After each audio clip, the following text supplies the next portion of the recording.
Hello and welcome to this video on the history of bonsai and wire, or at least a brief history. The art of bonsai has long been associated with Japan, but its history goes beyond the borders of Japan and further back. It came from China, then it spread to Korea, and then eventually it came to be in Japan, where the modern iteration that we know today came to be. The history of Japanese bonsai owes much to the development of Chinese and Korean pots. These played an important role of bonsai developed into what the Japanese made as their own version of it. Without the Chinese and Korean pots, the Japanese would not have developed their own unique method that was used to display their most admired trees. It also lends itself to the name bonsai, meaning tree in a tray. This is why the tree and pot form a single entity to be displayed, and why, at least in Japan, the most desirable pots are generally considered those of an antique Chinese origin. Bonsai and Chinese bonsai deviated into different lineages about 800 years ago, give or take a couple of hundred. The Chinese bonsai still has deviated a lot and sticks to its own traditions and forms. These are often considered crude or unmanaged, considered generally more aesthetically pleasing, but also considered more natural. These two different branches of the bonsai tree, pun intended, are meant to lend themselves towards very different personalities and trains of thought. You tend to stick to one school of thought or the other, as each has their own particular attributes to admire. Generally speaking, the bonsai as we know it now, with wire, forms, and everything else, was established around the year 1800. This occurred in Osaka, where the trees were renamed bonsai in a local sense. This was different to the hachinoki, a similar concept to bonsai but on a different scale. Bonsai had more in common with the bonsai, which was then colloquialized or localized to the Japanese bonsai. The bon or pen being a much shallower tray than the hachi tray. This occurred because some of the growers and bonsai artists had had more success in developing trees in these small containers compared to larger ones. It had developed a rather large following by this stage due to its close relationships with Buddhism and as a meditative practice. As time moved onwards, bonsai moved away from this religious and traditional bent and developed its own tradition and culture. In the 100 and something years that followed, different styles were developed. Information became more readily available, as did the trees, tools, and pots. As time and the world moved on, the trees went from being trained with sticks and hemp and other fibrous material to the use of an iron wire that was eventually replaced with a copper wire, and then copper gave way to aluminium. Just as the more traditional Chinese styles and methodologies gave way to the Japanese specific styles and methodologies.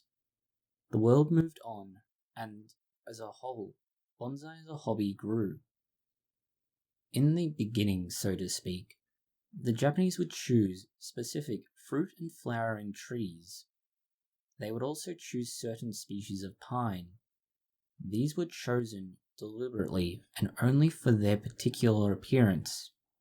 This was pleasing to the viewer and could also be used as an art piece. These were then further altered through distorting the branches and trunk.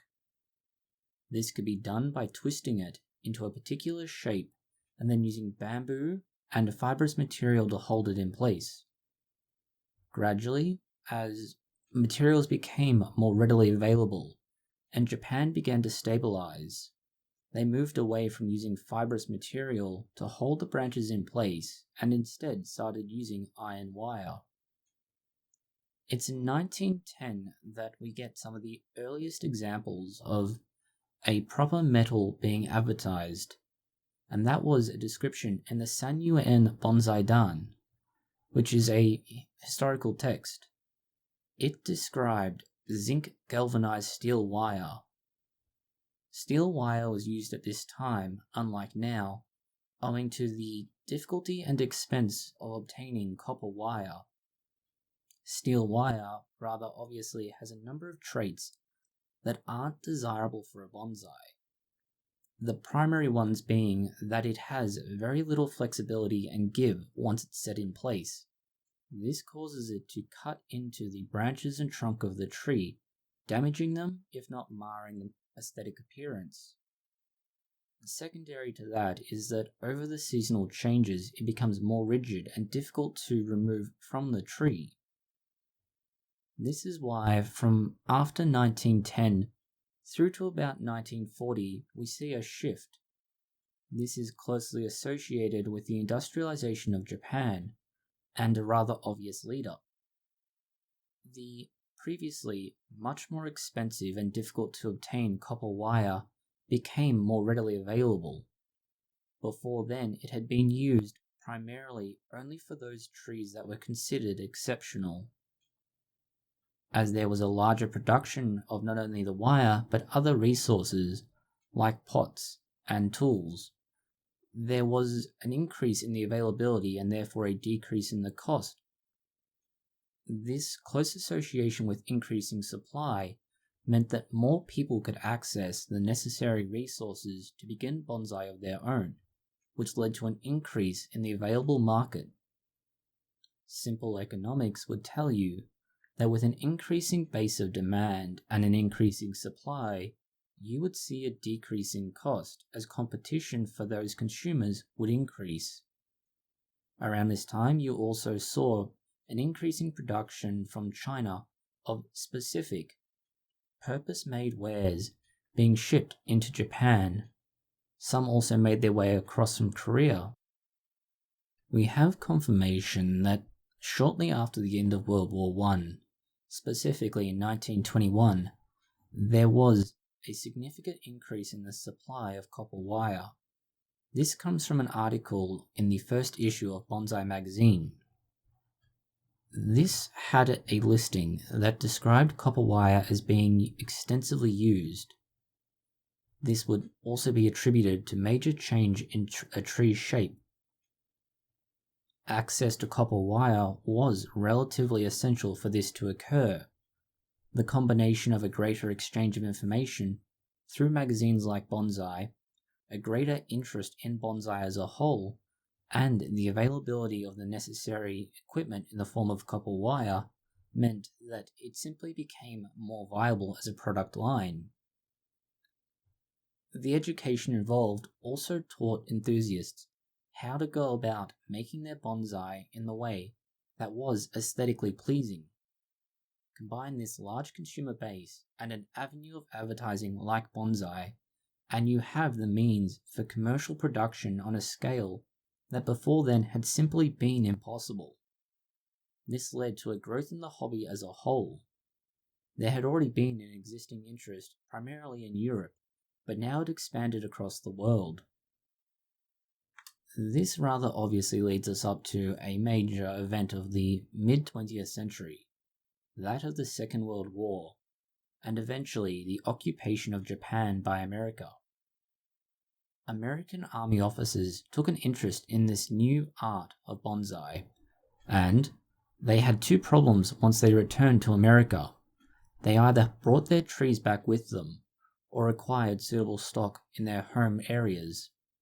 But what they lacked was a ready supply of equipment like copper bonsai wire. They could make do with equipment on hand, possibly ordering in some from overseas, but there was difficulty in obtaining certain things. Wire was a major one.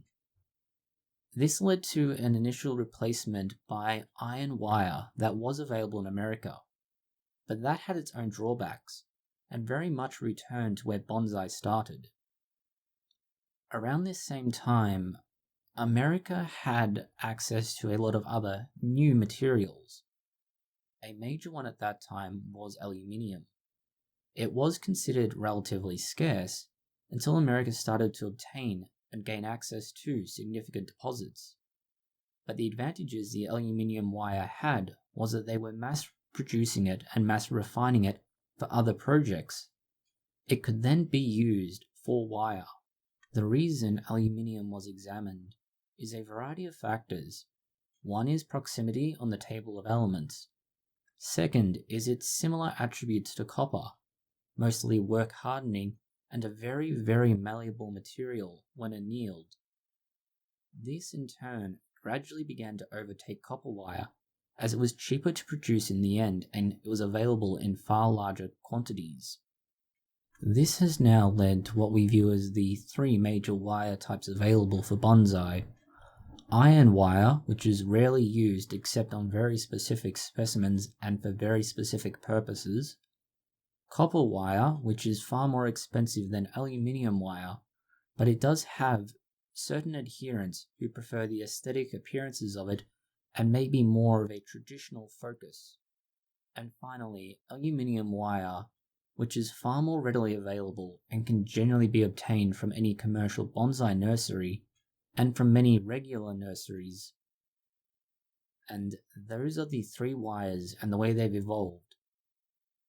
In the near future, it's possible we may find that polymers in some form or other begin to overtake the aluminium wire, but for now, we are left using the three metals described. Thank you for watching this video. If you have found it interesting, consider liking, sharing, and subscribing. Please post any comments, questions, or suggestions below.